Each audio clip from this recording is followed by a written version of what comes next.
Gentlemen, that concludes the opening statements. It's now the time to present the evidence, and the state will call witnesses in a second. First of all, there's been some indication that at least some of the jurors would like to take notes. That's an availability of the jurors. We are going to deliver notebooks and pen to you, and I give you this instruction regarding that. The court will permit those jurors who desire to take notes during trial to do so. No juror is required to take notes. The taking of notes is entirely a matter of personal choice for each juror. The fact that the notes taken by a juror support that juror's recollection in no way makes that juror's memory more reliable than that of the other jurors who do not take notes. Do not let the taking of notes divert your attention from what is being said or is happening in the courtroom during the trial. Some persons believe that the taking of notes is not helpful because it may distract a person's attention and interfere with the hearing of the evidence. Now, all notes are confidential matter for the consideration of the jury only. Each note taker will leave his or her notes on their chair during all recesses and until deliberations begin. At that time, you will be allowed to take the notes with you in the jury room. All notes will be returned to the bailiff for destruction at the time that the jury is discharged. All right, Jody's got this. Right, so yes, you can. Thank you. That's fine.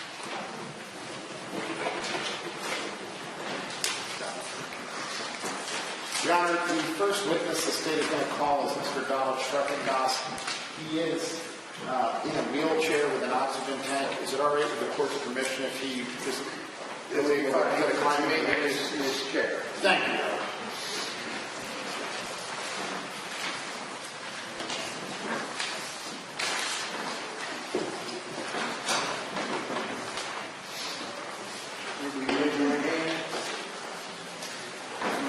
Swear the testimony about to give will be the truth, the whole truth, and nothing but the truth, so help you God.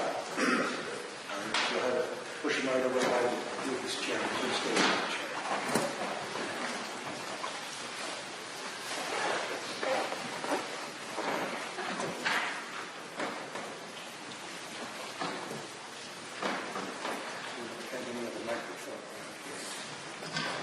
You want to move closer?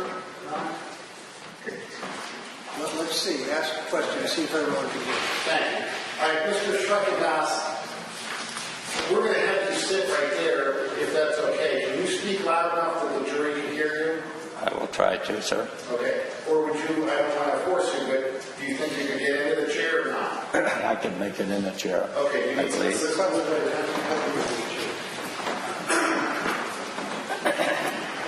don't know if you can say. Okay, would you please introduce yourself to the jury, please? My name is Ronald Schrecengost.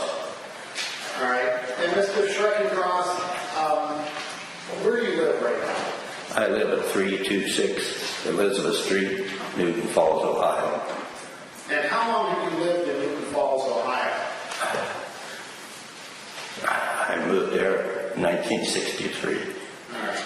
And Mr. Schrecengost, you have some medical condition that you require oxygen 24/7. Is that correct? That's true. All right. Now, what is it that you used to do for a living? I worked for Ohio Bell first, then I retired, and I worked for Penn State University. Retired from there. Okay. And in addition to those jobs, at some point you had some properties that you rented. Is that correct? That's correct. Approximately how many properties did you have that you rented? I had 4 properties at one time. All right. Now I want to direct your attention to March and actually February of 2007. Can you recall in February of 2007, an individual coming to you and making preparations to rent a piece of property, one of your properties that you own? Yes, I did. I met Carl at what we called at 670 West Broad Street, and he was looking for a rental, and I showed him the property at that time. All right. And when you say Carl, you're referring to Carl Hoerig? Carl Hoerig, yes. Did you know him prior to this? No, I did not.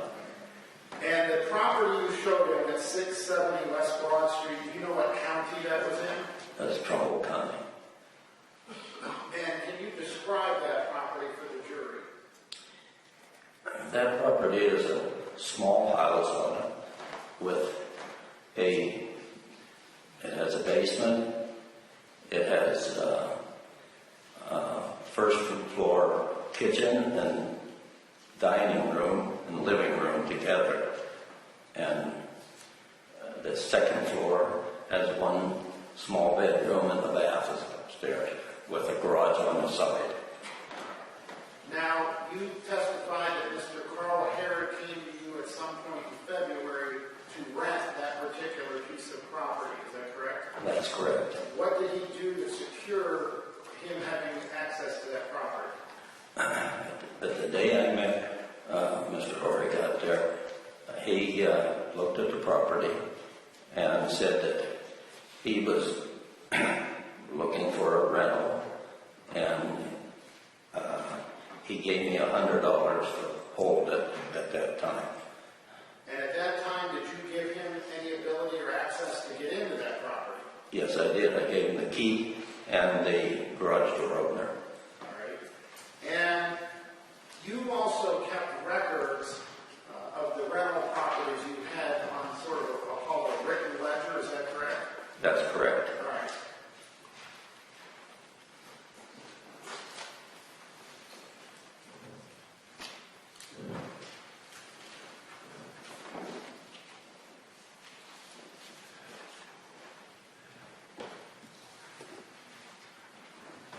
All right, Mr. Schrecengost, I'm going to show you a one-page document that's been marked for purposes of identification as State's Exhibit number 83, and ask if you recognize State's Exhibit 83.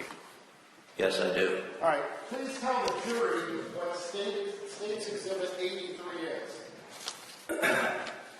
83 is a page out of my ledger that I keep for all of my rentals that I have and the people that are staying in them. At that time, I marked in that Carl had given me the $100. And did you have the date on there as well? I had it on there, but then I marked it off with blank ink after he had passed away. All right. And that is not only a fair and accurate, well, it's not a fair and accurate copy, that is the original written in your handwriting of that ledger, correct? That is correct. And if we hold that up to the light, even though you black that out, we can see the deposit was made of $100 on February 23rd, 2007 from Carl Hoerig, just as you testified. That is correct. Right. And you gave that to us a number of months ago. You actually were kind enough to give us that copy in that page of your log that you had had all these years. Yes. Okay.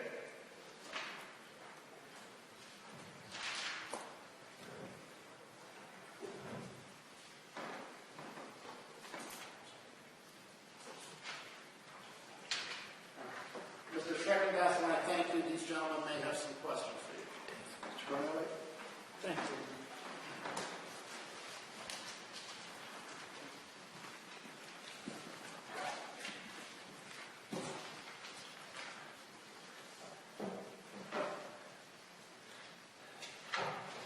How you doing, Mr. Schrecengost?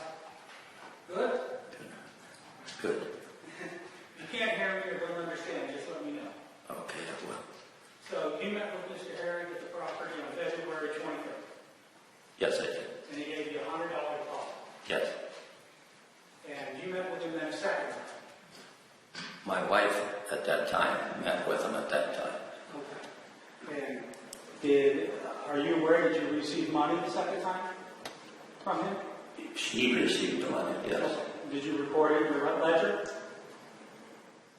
No, because I was the only one that wrote in the ledger.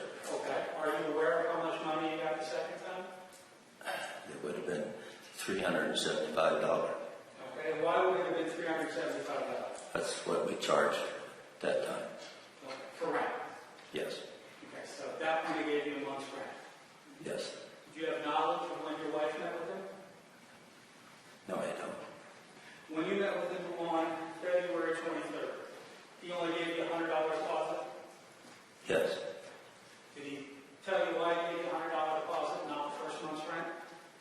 did. And why was that? He said he was going to Texas to learn how to fly another airplane, and that would hold the property for him till he got back and made arrangements. Did he ever tell you anything about his wife having done this before to him? Not that I recall that he mentioned it. Okay. And that was on February 23rd, 2007. Yes.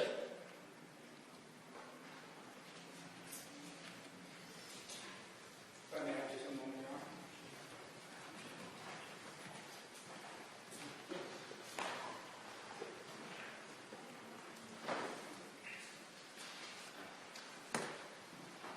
So questions I have, Your Honor? Redirect, Becker?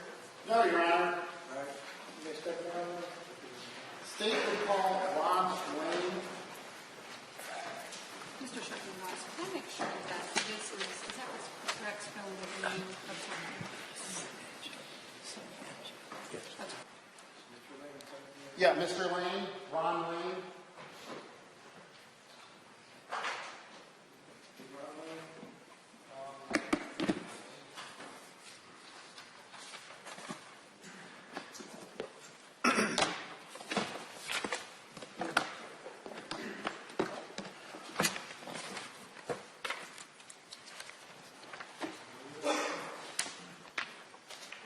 You solemnly swear the testimony about to give the truth, the whole truth, and nothing but the truth, so help you God?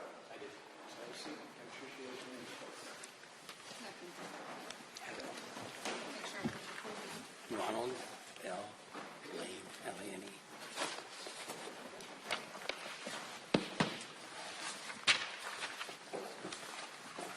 Okay.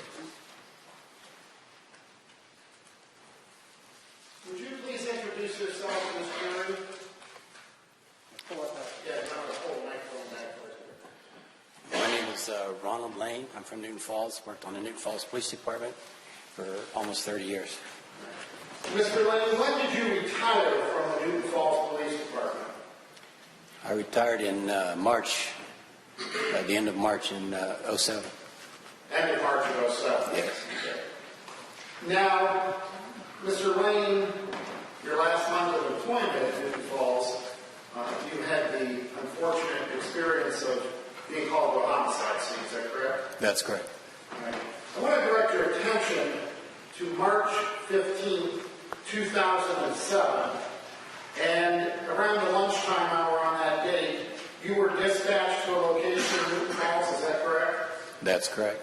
All right. Do you recall the address that you were dispatched to? It was on 9th Street on the west side of town. Do you recall what the reason you were being dispatched to that location was? It was check the welfare of Mr. Hoerig. And is that a location you're familiar with? Have you ever been to before? Yes, I've been there a few times. All right. Not when he lived there, but before that. Prior residents you've been there for? Yes. That incident or something? Right. Okay. And do you know what county that residence was located in? It's Trumbull County. All right. So please tell the jury what happened when you got to 64 East 9th Street in Newton Falls, Trumbull County, Ohio. Well, I was sent there to check the welfare. Excuse me, I have a small cold. No, I'm fine. And I pulled in the driveway, and there was a pickup truck sitting in the driveway, so I pulled up beside it, got out, went up to the door, front door, rang the doorbell, knocked on the door, no answer. Went to the front picture window, looked inside, couldn't see anything, and went around to the other doors, and they were all locked. So I called back and had the parents give me permission if they wanted me to go in to check if he was okay, because his truck was in the drive and couldn't get any answer at the door. So they said to go in, and about that time they got to the scene, and they said to go ahead and go in. So I went around behind the house on the west side of the house, and there was a sliding door there that would open up about 4 inches, but not enough to get in. They had a piece of wood jammed in the door so that it wouldn't open up the rest of the way. So I got a one of the tools out of my cruiser to reach around, and I was able to open up and go in that way.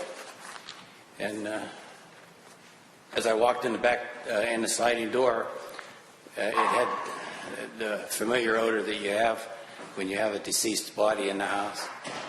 And so the parents told me to go ahead and look. So I went around, looked, checked the house. I couldn't find anything. Go back downstairs, and they were standing in the living room. And the tarp was laying there in the living room. And we looked down, and there was a hand sticking out of the tarp. And we figured that's what it was. So I pulled the tarp up, and I could see Carl was laying there face down, and there was blood coming out of his head. So at that time, I called my chief and advised him that I think that we had a homicide there, and he advised me to secure the house, and then he called for the Trumbull County Task Force. Okay. When you refer to the Trumbull County Task Force, what are you referring to? It's a task force. It's a force that's made up of different officers of the county, and that's their specialty. They do homicides and spatial investigations. Okay. So other than touching that comforter or the items that were on top of him, you didn't disturb the scene in any other way? No. As soon as I saw what it was, I dropped the tarp down and secured the house. And were you able to find out if anyone else was present in the home at that point? No, I did walk through the house and checked, and I found no one. Now, I'm going to show you what has been marked for purposes of identification. Some photographs that have been marked States Exhibits 9 through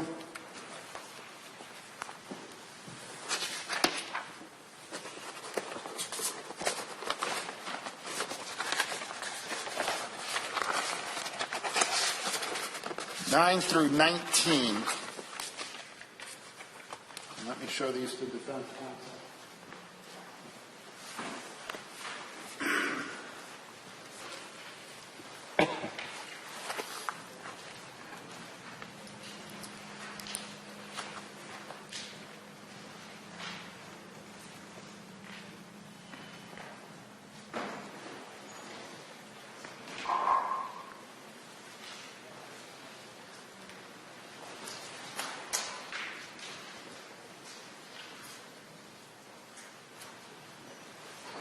Mr. Lane, I'm going to have you go through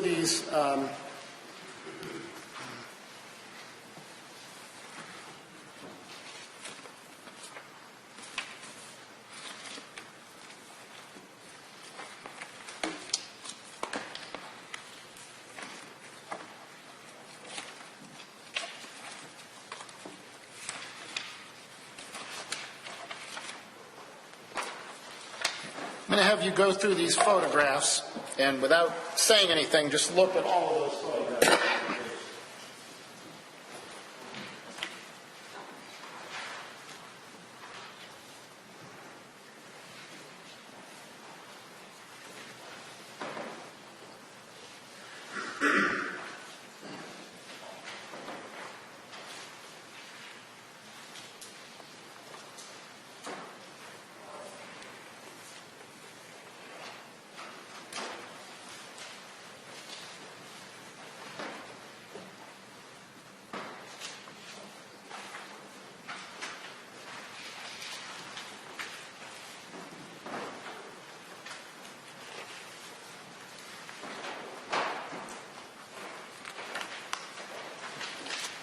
Okay. You got a chance to look at all those? Yes. Do each and every one of those photographs fairly and accurately depict what you observed at 64 West 9th Street, Newton Falls, Trumbull County, Ohio, on March 12, 2007? That's exactly how I remember it, yes. Your Honor, with the court's permission, I would like to publish those as he describes them for the jury. No objection. Thoroughly made. Officer Lane, I have here on the screen those photographs. I will get them set up for you here.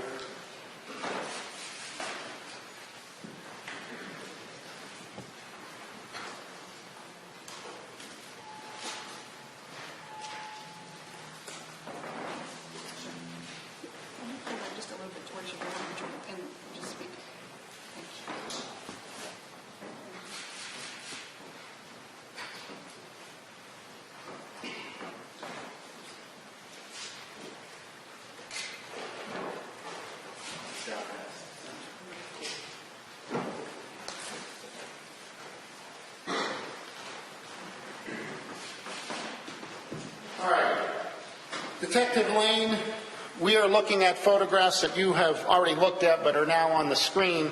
This is State's Exhibit number 9. Will you please tell the jury what State's Exhibit number 9 is? That's the front of the house that faces the street, 9th Street. And on State's Exhibit number 9, do you see the location of what you described as a pickup truck? Yes, just the front of it there on the left. Okay. Now I'm going to use the laser pointer. You're referring to right over here in this area here. The far left? Yes. Okay.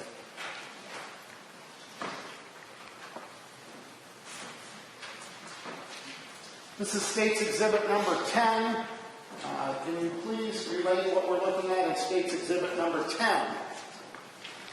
That's the pickup that was in the driveway that I pulled up beside of when I got there. Now there's another vehicle behind it, but this photograph, that vehicle was not there when you arrived. No, only the pickup was in the driveway. These pictures were obviously taken after other investigators showed up? That's correct. All right. With respect to this vehicle, did you observe anything in that vehicle on March 15th, 2007? Yes, while I was there waiting for the parents to come to give me the okay to go in the house, I looked into the pickup, but it was locked.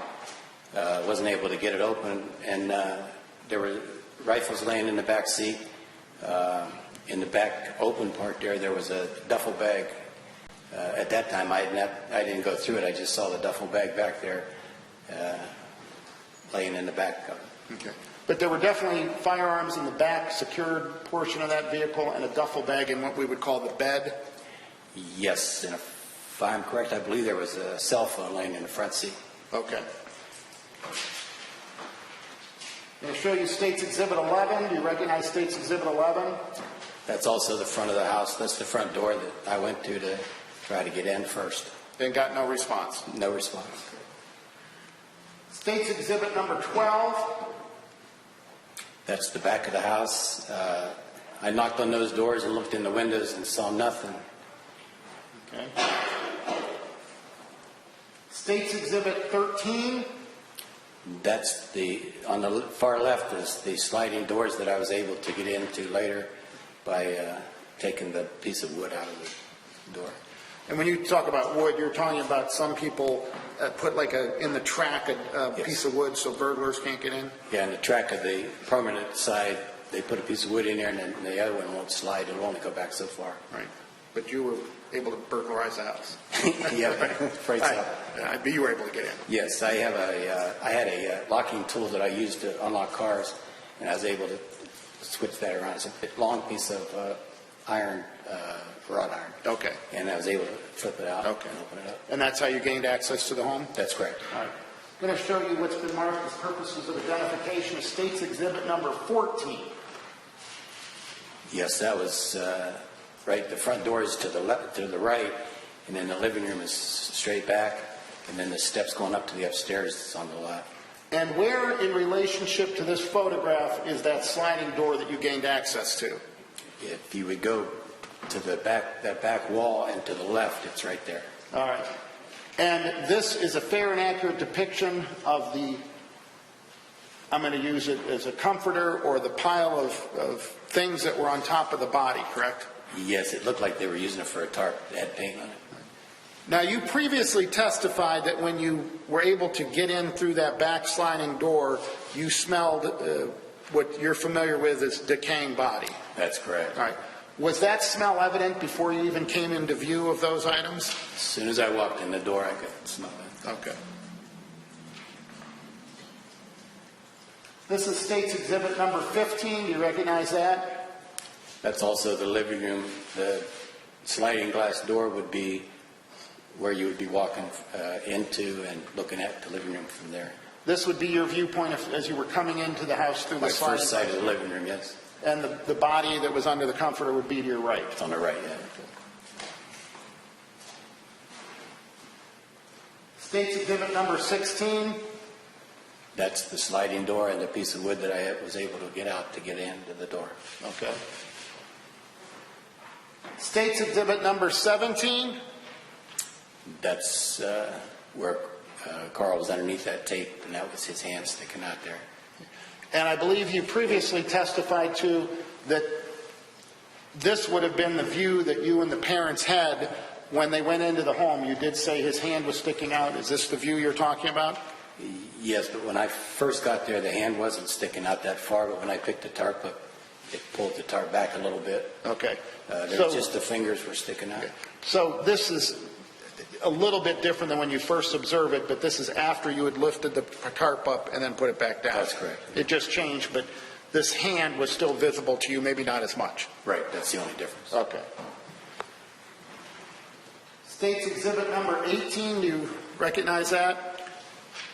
That was his shoe that he was apparently trying to put on before he was shot. Okay. There's also another item right in pretty much the bottom center of that. Do you recognize that? I never had any contact with that, but it looks like a bottle of water. Okay. State's Exhibit number 19. You recognize that? That's just the blood stains in the tarp that was over him. Okay.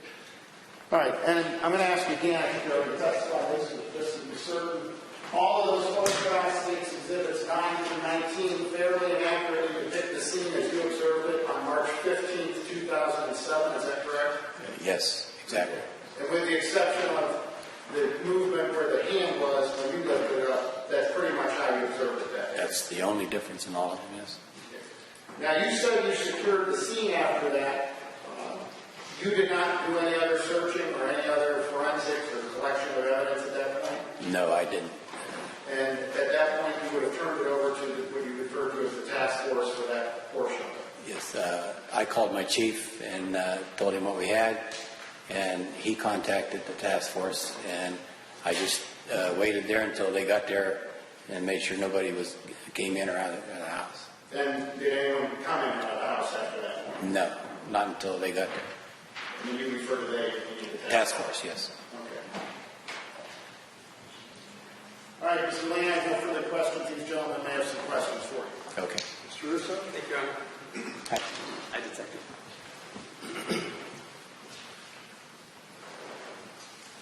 How are you, sir? Good. How are you? I'm good. Good to see you again.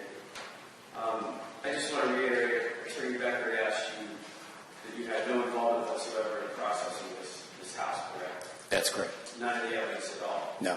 You didn't handle anything at all? No. Okay. When you arrived there was to do a welfare check, right? That's correct. And at some point, Carl's parents arrived, Yes. and you received information from them that they had marital problems going on. Yes. Any idea what those problems were? No. The guns that were in the Subaru, those were inside the passenger compartment of the Subaru? They were in the back seat. It was Subaru had a front and a back seat, and then it had an open bed, and the rifles were laying in the back seat of the Subaru. Okay, do you know how many rifles were in there? Not offhand, no, I don't. Any handguns in there? There were cases there. I couldn't see if there was handguns in them, but I don't know. But there were handgun cases in the car as well? I saw one. Yes. Okay, and the rifles that were in the back of that car, were they in cases, do you know? I think one of them was, and I'm not sure the other one wasn't. Do you know how long they had been in there? No idea. Do you know how they got there? No idea. They were there when I got there. Just a second.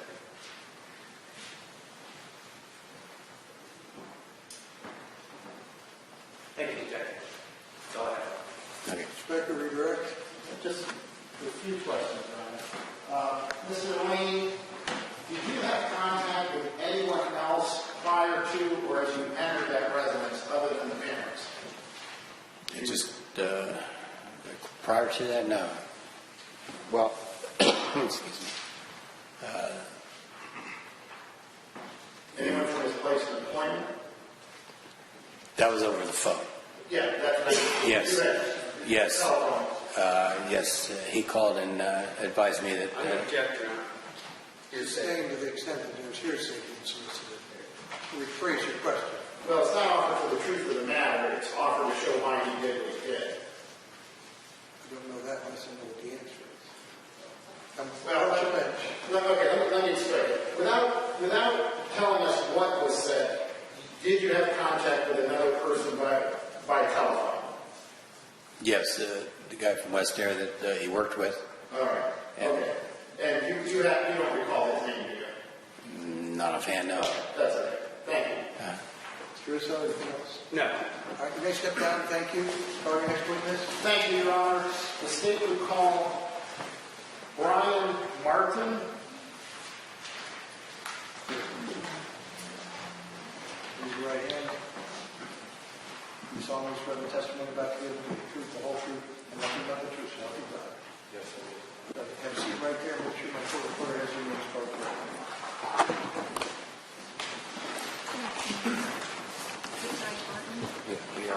B-R-I-A-N-M-A-R-T-I.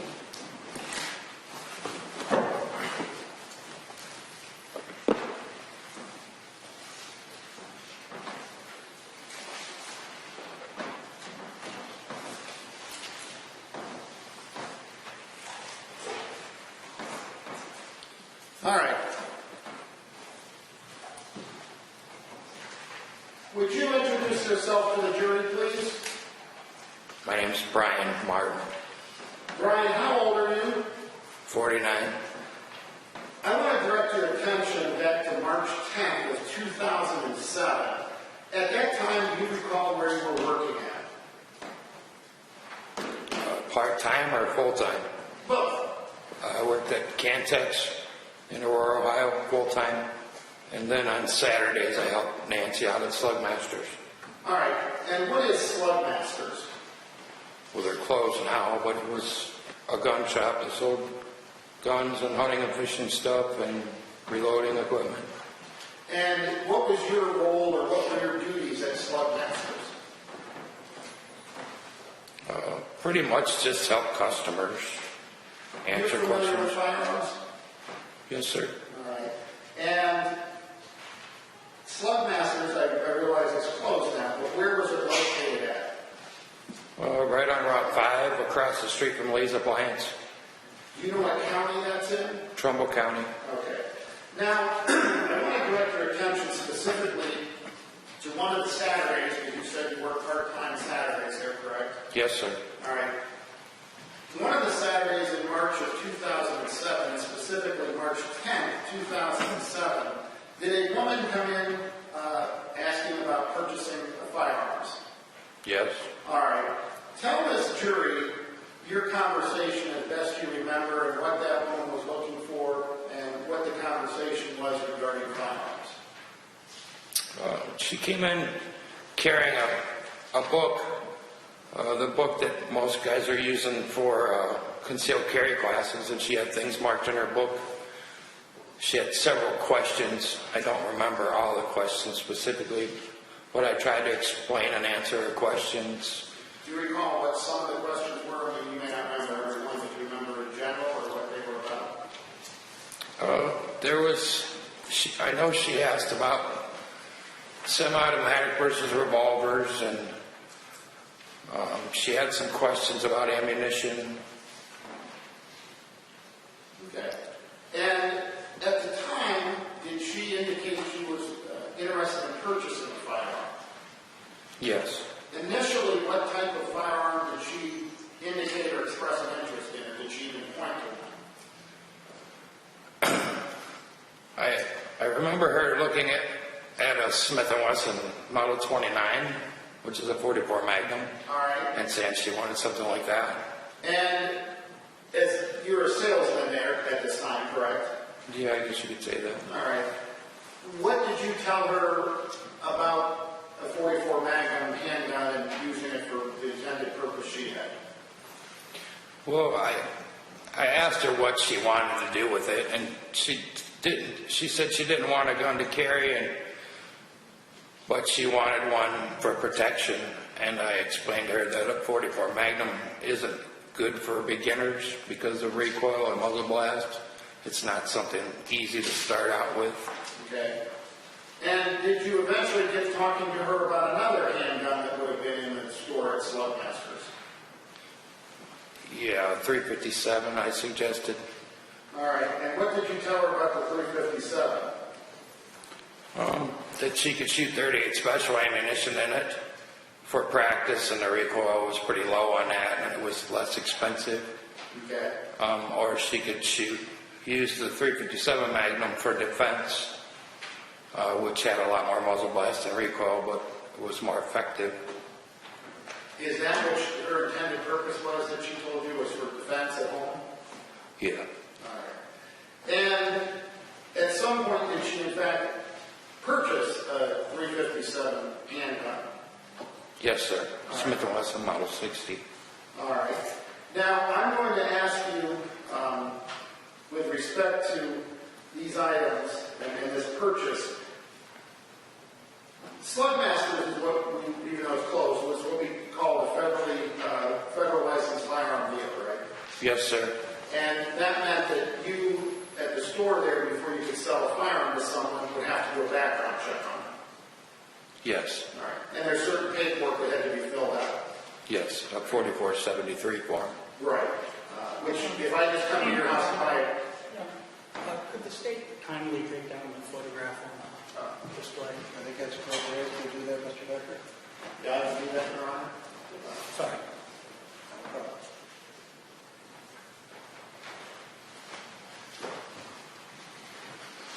That's been done. Now, on this date, March 10th, 2007, did you in fact start to fill out that paperwork for the individual that was in your store? I probably didn't. Okay. But someone else there did. Yeah, Nancy did. All right. And you refer to Nancy. Nancy is who? She was the owner of Slugmasters. And do you still have contact with Nancy? I haven't for over a year. You're not even sure where she's living or if she's even alive? No, I talked to her once after her husband passed away, and then she moved, and I don't know where she moved to. Okay. So, Nancy filled out some paperwork, but you would have eventually seen that at some point, correct? Not necessarily. All right. Do you recall seeing any paperwork with that done? I don't remember. Okay. Well, let's talk about the firearm then. You indicated that you sold her a .357 Smith & Wesson, is that correct? Yes, sir. All right. With respect to that firearm, did Nancy have what I would refer to as a way or some item that she could identify the price of items or a code, if you would? Yeah, she had a code on her price tags. Okay. It was letters and numbers, and I never learned it to be able to tell you what And I could what was see. the purpose that she had this code for? So she could look at a price tag on any item and know exactly what her cost was, how much she paid for it. Okay. Now, Mr. Mark, I'm going to approach and show you two items that have been marked for purposes of identification. One is State's Exhibit number 1, and the other is State's Exhibit number 8.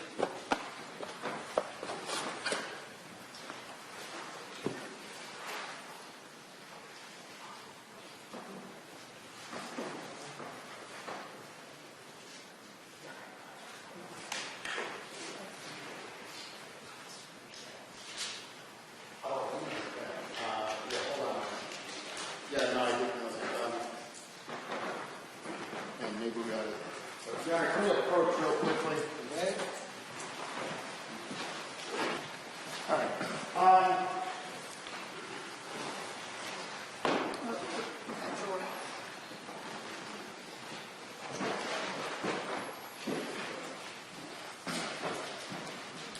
Mr. Martin, I'm going to show you what has been marked for purposes of identification as State Exhibit number 1.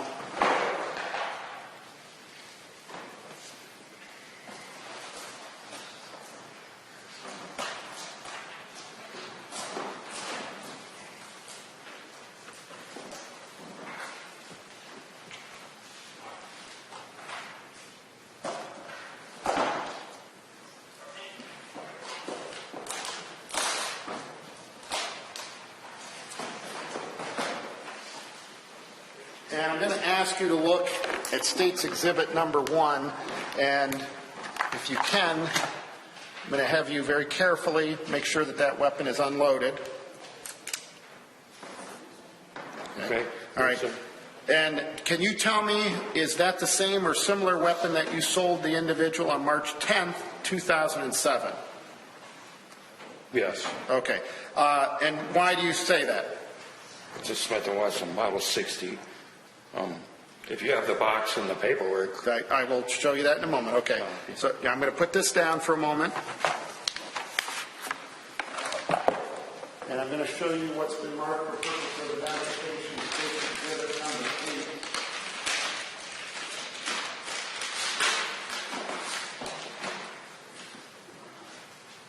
8. No, you hand me a Kleenex there. Stupid.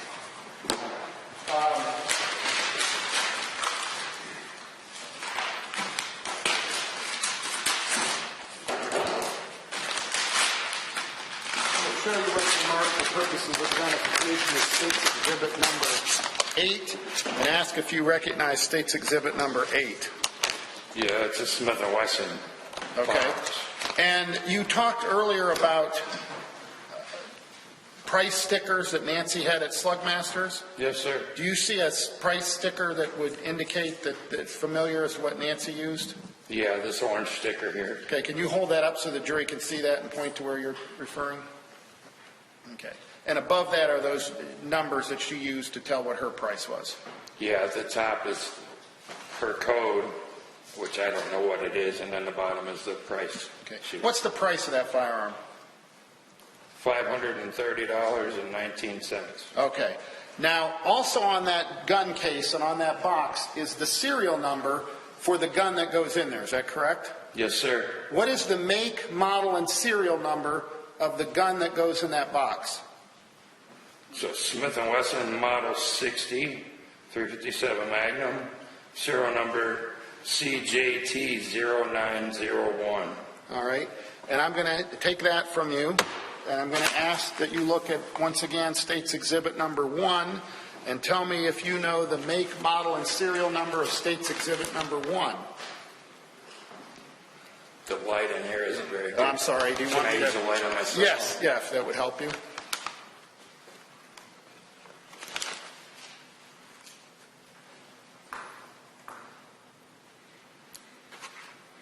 The serial number is CJT0901 and Model 60. All right. And that's the same serial number as what you said was in this box, correct? Yes, sir. Okay.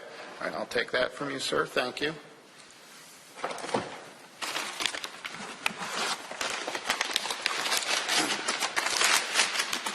right. And those items are in the same or substantially the same condition as when you sold them to the individual on March 10th? Well, it was brand new when we sold it. Right. But it's substantially the same. It's not exactly the same. It's pretty close. Yeah, I would say it's the same gun. Okay. Now, Mr. Martin, I'm also going to show you, were there other items that you sold this woman on March 10th, 2007?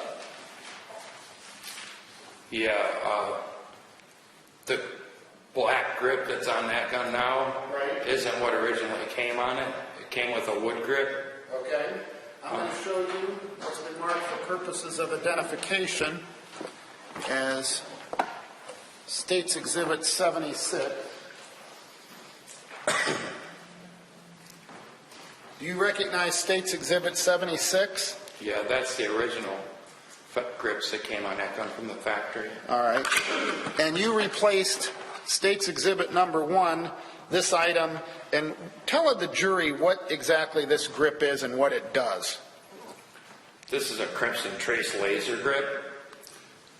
Basically, there's a button in the front of the grip, so when you grip it, it turns on a laser, and you can adjust that laser to your point of aim, almost like sighting on a scope or something. Okay. So basically, that grip you put on puts a laser beam out that directs, and if you get it sighted correctly, it should hit where the laser beam is hitting. Yeah, it projects a red dot onto your target. Right. And you didn't, what we call, sight this laser grip, did you? No. You just put it on. Yeah, you have to shoot it. You have to shoot it a few times and see and adjust it accordingly. Yes, sir. All right. But you're the one who put this grip on and took this grip off. Yes, sir. Okay.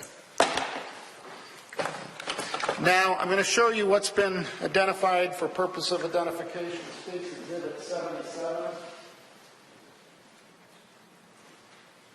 Do you recognize State's Exhibit 77? Yeah, that's the box that the laser grips came in. Okay. And again, can you tell this jury how you're able to identify that State's Exhibit 77 came from Slugmasters? It's got her code on the price tag. Okay. And is that the laser grip box that you put the laser grip that's on State's Exhibit 1 when you took off the wooden handles? Same kind, same brand? Same thing, yeah. Okay, all right, That's what Nancy carried. all right. I'm going to show you what's been marked for purposes of identification as State's Exhibit number 80.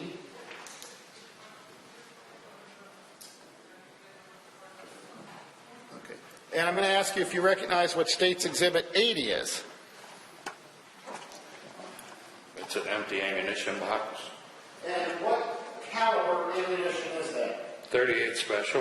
All right, and you previously testified that you talked to the woman who was in the store on March 10th about 38 ammunition.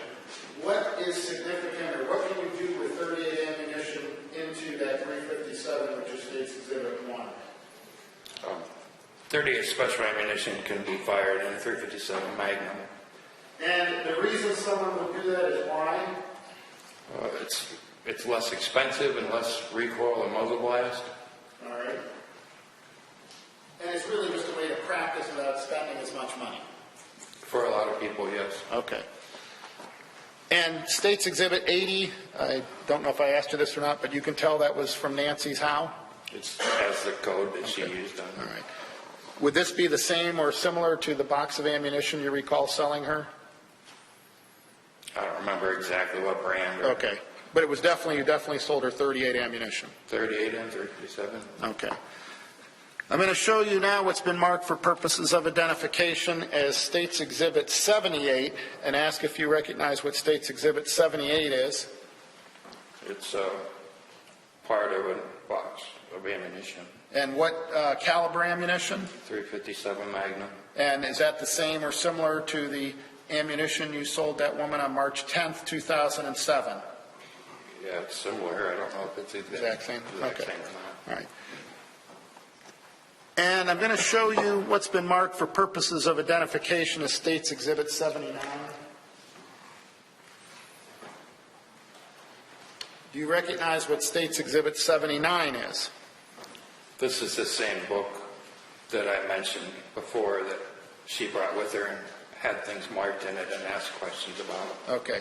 And that's the book that at the time, a lot of people that were getting their carry concealed license would have a book like that.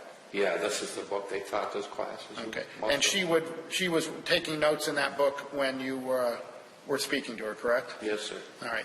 I'm just going to open up a couple pages here. And for instance, on page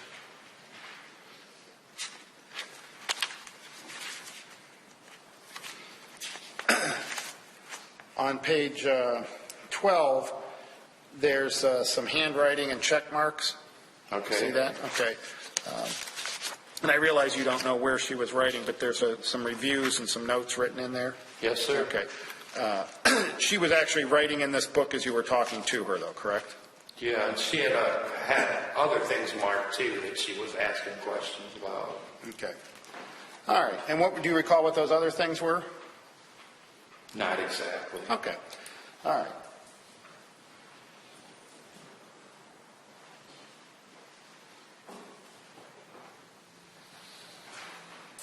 Now, Mr. Martin, I'm going to show you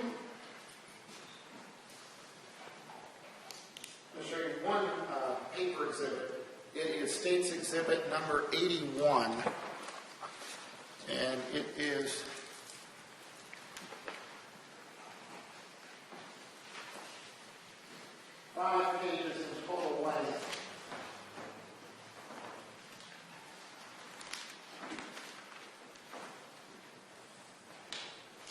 I'm going to show you this document. It's 5 pages.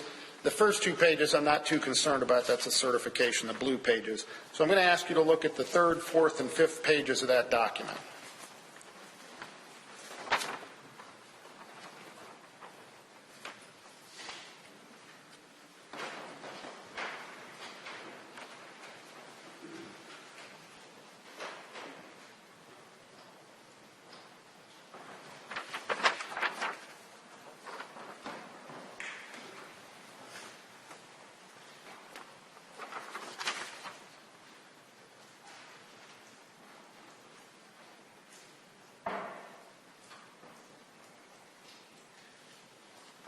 Okay. All right. Do you recognize the last 3 pages of that document? Yeah, it's a standard 4473 form. And just for the jury's edification or understanding, what is that form? The person buying a firearm fills out the information on the first page and then signs the second page. Then the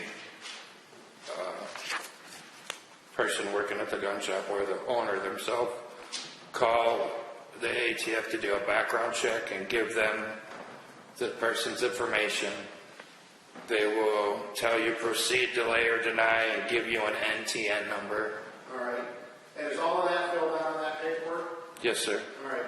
Who is the person who purchased that firearm in that document? Who purchased it? Yeah. The name of the person. Claudia Christina Bolt. And when you say Bolt, it's B-O-L-T-E. Yes, sir.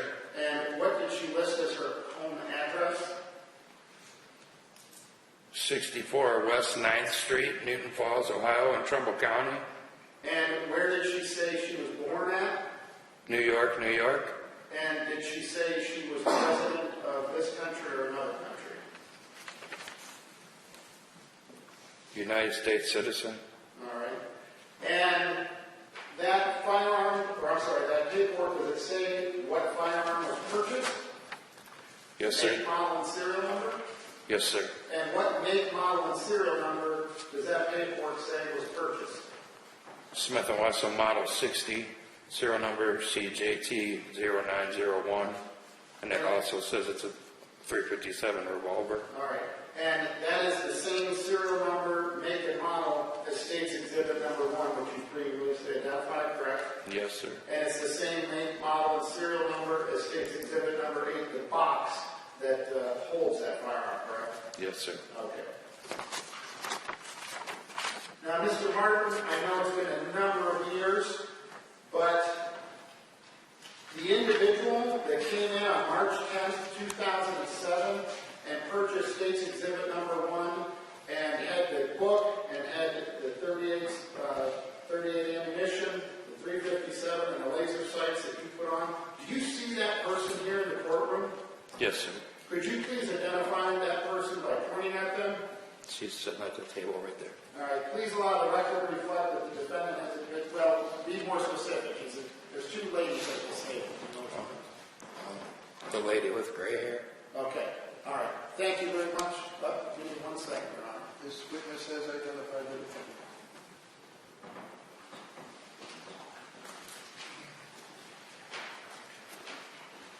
Mr. Martin, I'm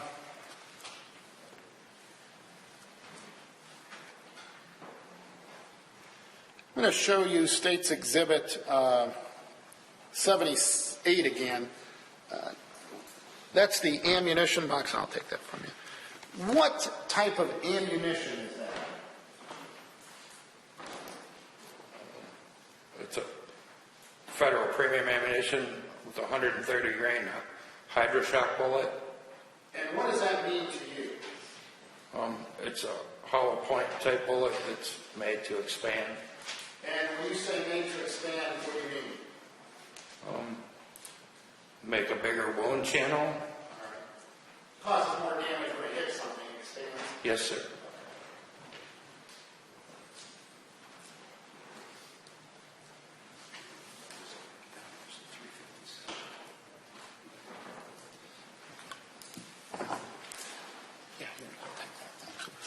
Your Honor, I have no further questions of Mr. Martin. Mr. Martin, they may ask you some questions, okay?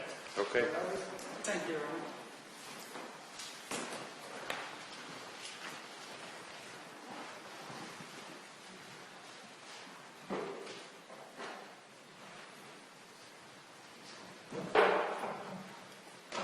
Good afternoon, Mr. Moore. How are you?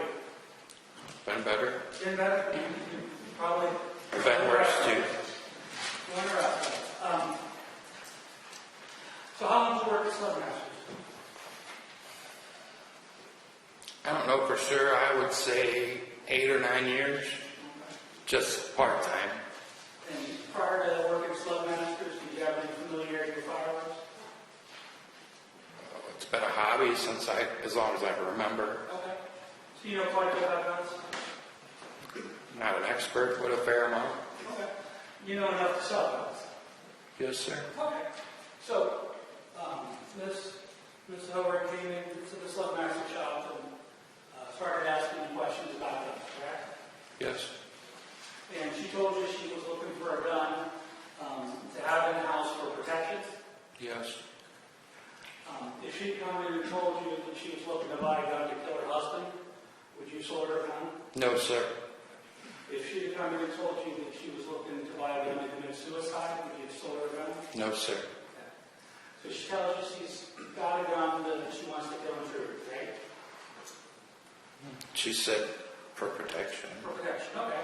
And she starts asking you various questions about firearms and ammunition. Yes. And you're the one who suggested that she look at a revolver.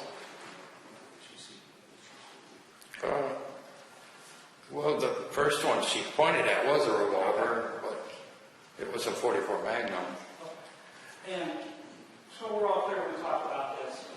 There's two pieces of information. One's 44 and one is Magnum, right? When you talk about a 44 Magnum, there's two parts to the name. 44 caliber and then Magnum. Yes, sir. And 44 caliber refers to the size of the bullet diameter. Yes. And so the bigger the number, the bigger the bullet. For the most part. Well, a 44 is bigger than a 357. Yes, sir. Okay. And then Magnum refers to the actual load or amount of powder or propellant fire in the round. In that case, a .44 Magnum is a cartridge. Yes. Okay, so that's the amount of powder in the cartridge. In the cartridge. That's the whole cartridge. I mean, that's... Well, for example, when we talk about 357, that means the cartridge is larger, it has more ammunition than 357, or more propellant. 357 Magnum can be bought in several different ranges, but there's not like a 357 and a 357 Magnum. The case is the same. Okay. Well, let's walk on. So 44 Magnum is big. For handguns. There's not many handgun rounds bigger. There's quite a few now. Okay. Back then, Not near as many. and this connoisseur is not a very large person, is she? No, sir. And if you were to buy a 44 Magnum and try to fire it, she'd have a fairly hard time controlling it. That's what I was leaning towards when I told her it wasn't a good idea for a beginner. Okay, because it's a big, powerful gun. It's harder to control, yes. Now, we talked about, you suggested she got a 357. I think I suggested that one. Okay. And you talked earlier that a 357 Magnum can also fire 38 rounds. 38 special, yes. Despite the names, the 357 and the 38 are essentially the same size round. They shoot the same diameter bullet, yes. For some reason, it's got one's a 357 and one's a 38. The bullet's essentially the same diameter. Yes, sir. But a 357 Magnum has a larger cartridge with more gunpowder. Yeah. Well, if I were to fire that Smith & Wesson 60 with a 357 Magnum round, it'd have a fairly decent kick in that round would be expelled at a fairly high foot per second, right? Yeah, but nothing like a 44 Magnum. Nothing like 40 rounds. Well, compare it with a 38 special. If I take a 38 special and shoot it from that down, it's going to have about half the force and a whole lot of kick, right? Less kick. Yeah, I would say roughly. So when you were talking about telling her to get 38 special rounds in practice, it's because one, they're cheaper, and two, they're easier to shoot. Yes, sir. The 357 Magnum round, relatively speaking, is a powerful round that will give you quite a bit of kick. It depends on what you compare it to. A lot more than a 38. To a 38 or a 380 auto or a 22. Yeah, it'd be more than any of those. Now, she talked to you about ammunition for the weapon, right? Yes. And you had indicated you thought she should purchase hollow point ammunition. I think I told her that's what most people use for defense type ammunition. And why would a person want to use hollow point ammunition for defense? Does more damage. Is there any other bonuses that it has?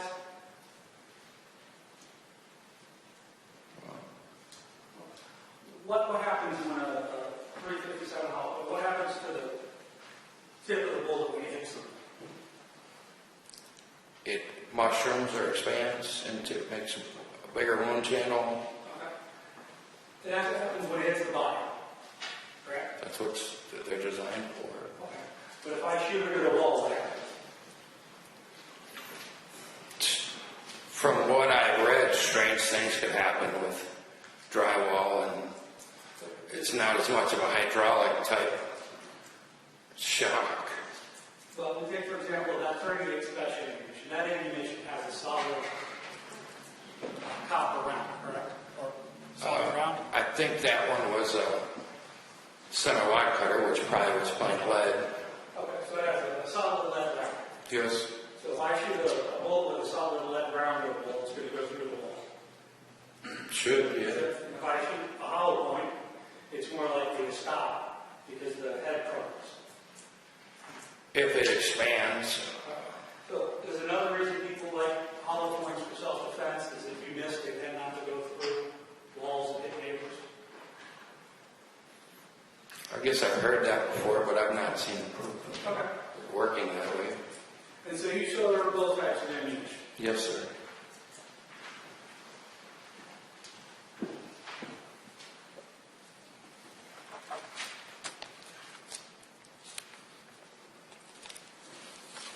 Should have looked at State's Exhibit 82.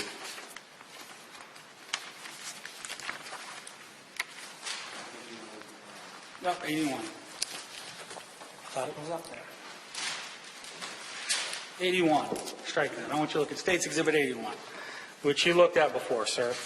That's the firearms record, right, over the transaction Yes. that you talked about before.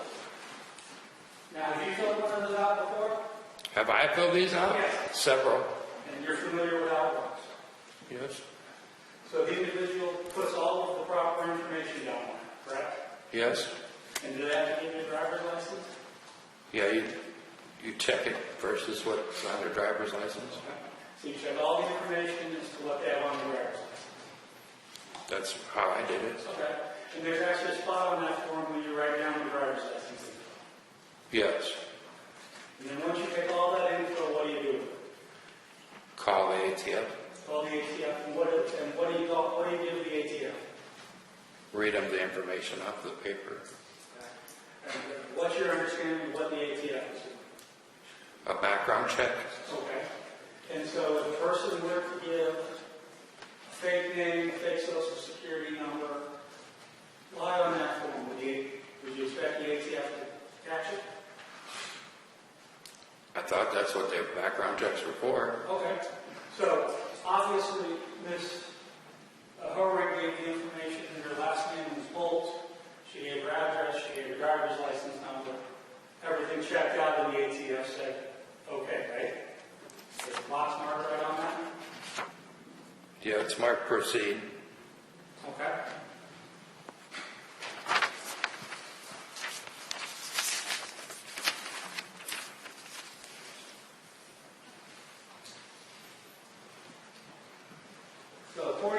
understanding, the box is marked proceed, that means the ATF checked out all the information on there and met their standards. Yes. Okay. Because we don't want people who have criminal records buying guns, right? Yes. And we want to know who buys a gun. Okay.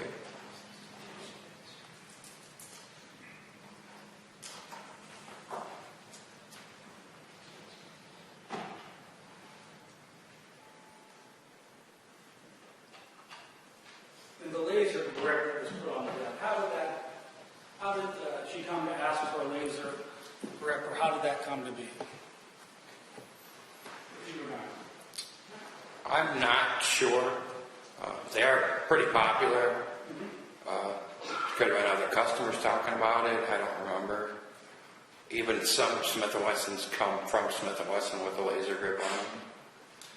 And so with that laser grip, if I hold the gun and hit the button, a laser will point out showing exactly where the bullet's going to hit. As long as it's sighted in properly. So what happens is I go out to the range and I shoot at the target with the light, with the laser on to see where the bullet hit. And I adjust the laser to match up, right? That's side hand. Yes, sir.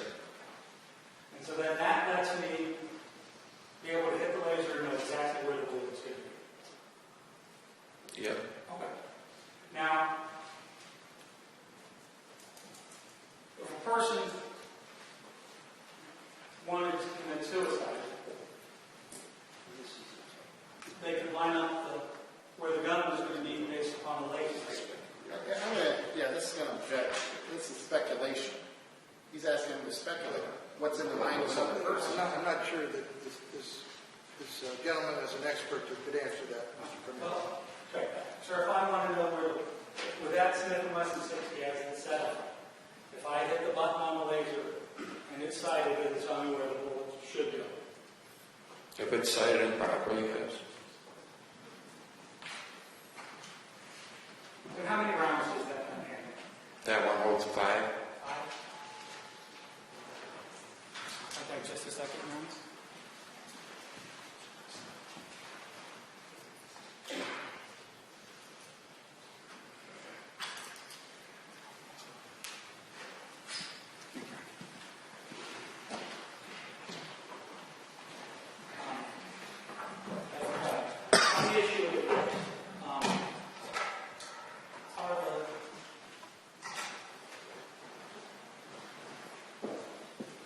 Show you the handgun again, both the gun, which is, I don't remember which exhibit it is. One. We show you the exhibit 1, which is the gun, and exhibit 76, which is the grips that were taken off, right? Yes, sir. Is there a difference in size between those? Yes. Okay.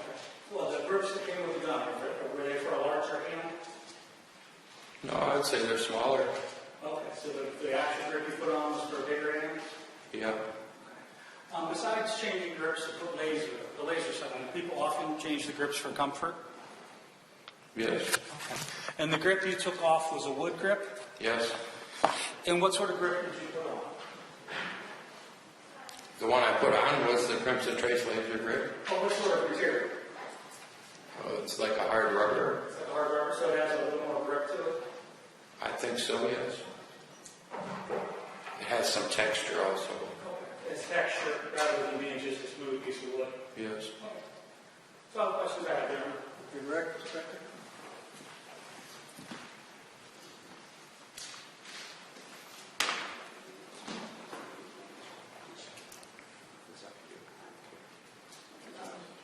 No further questions, Your Honor. All right.